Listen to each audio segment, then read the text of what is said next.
आपण बनवणार आहे उपवासाचा उपमा वरीच्या तांदळाचा.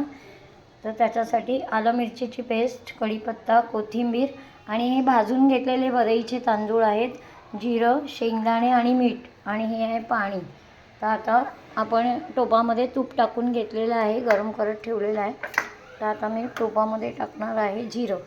हे पहा, बऱ्यापैकी मी जिरं टाकते, जिऱ्याची फोडणी.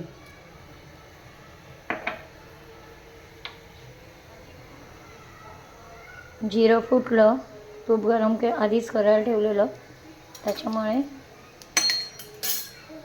तूप छान असं गरम झालं आहे. आता मी गॅस लो करते आहे आणि यामध्ये टाकणार आहे मी थोडीशी कढीपत्त्याची पानं.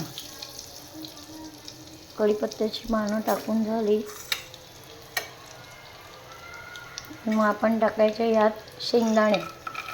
हे जिऱ्याबरोबर शेंगदाणे पण छान असे परतले जातील.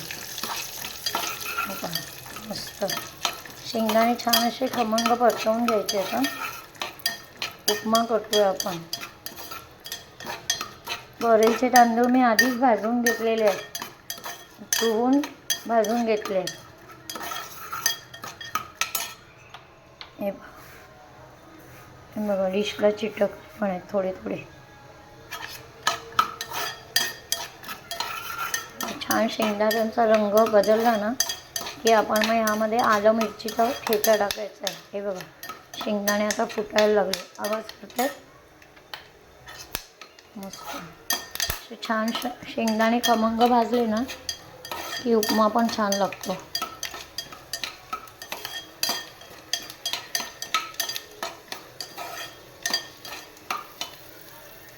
हो पहा,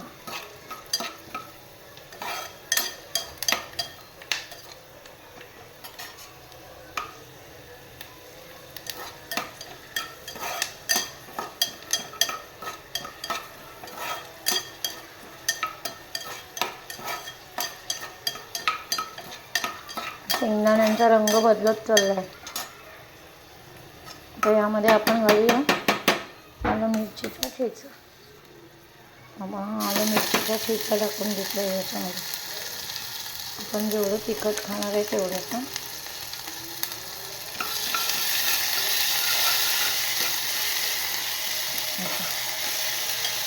शेंगदाणे जळू नये म्हणून मी यात कोथिंबीर पण घालून घेतली आणि जिरं. कारण कोथिंबीर टाकली की लगेच त्याचं टेम्परेचर डाऊन होतं.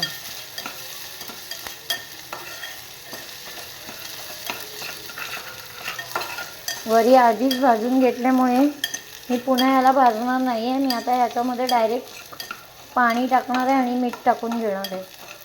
आपले शेंगदाणे पण छान भाजून झाले आहे. आलं मिरचीची पेस्ट पण छान परतवून झाली आहे तुपामध्ये. आता ह्यामध्ये आपण घालायचं आहे पाणी. पाणी 3 पट घेतलं आहे मी.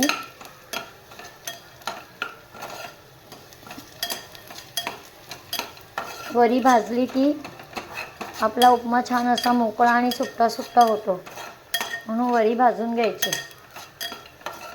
हे पहा, मस्तपैकी छान अशी फोडणी झाली आहे खमंग. आता शेंगदाण्यांचा रंग पण बदलला आहे.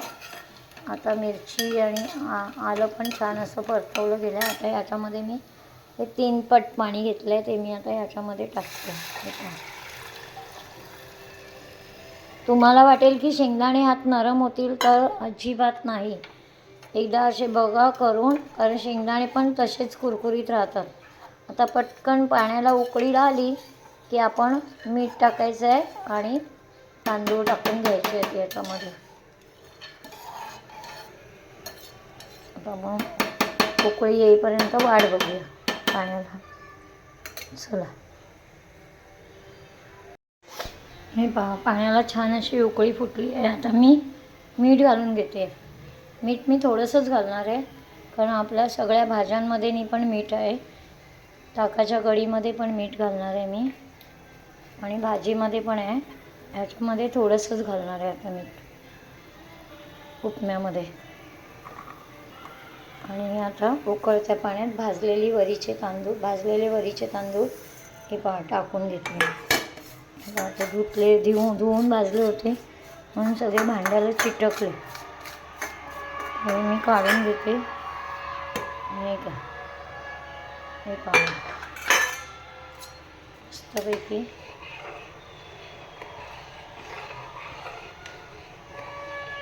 आता हे मोकळी खिचडी हे होणार आहे, उपमा होणार आहे एकदम मस्त असा मोकळा.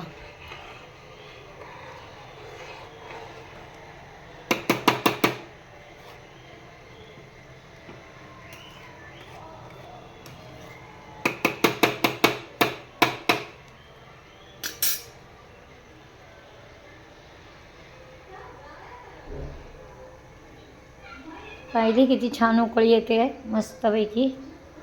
एक 10 मिनिटात रेडी होणार.